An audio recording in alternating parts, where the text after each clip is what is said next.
السلام علیکم قدرمنو لیدونکو، ستړي مشئ. په آزاد میډیا یوټیوب چینل کې د یو نوي خبر سره ورته راغلاست وایم. هیله ده چې ویډیو تر اخره وګورئ او زموږ یوټیوب چینل سبسکرایب کړئ. د بشري حقونو څار سازمان د شپږم ټولګي پورته د افغان نجونو ښوونځیو پرانیستل کېدو نښې نشته. د دغه بنسټ مرستیال وایي داسې حال کې چې د نجونو ښوونځیو د پرانیستل کېدو درک نه لګي، طالب چارواکي په ټول هیواد کې د نویو مدرسو د جوړېدو خبر ورکړی. د بشري حقونو د څار سازمان وایي افغانستان په نړۍ کې یوازینی هیواد دی چې د جنسیت لپاره یې د شپږم او تر هغه د پورته ټولګیو نجونو ته د زده کړې اجازه نشته.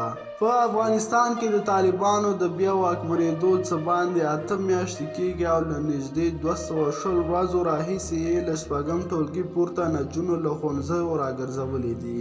سره له دې چې طالبانو ژمنه کړې د نجونو لپاره به ښوونځي پرانیزي، خو د نړیوالې ټولنې له فشارونو سره د طالبانو له خوا کوم هیله بښونکی ګام نه دی پورته شوی.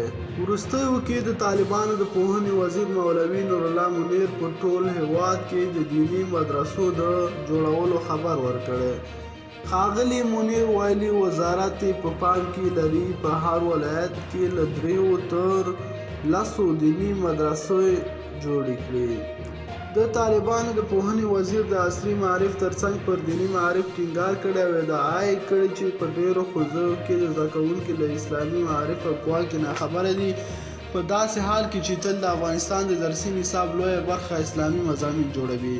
د طالبانو پوهنې وزیر د نجونو ښوونځیو پر پرانیستل کېدو په ځانګړي ډول نه دی غږېدلی.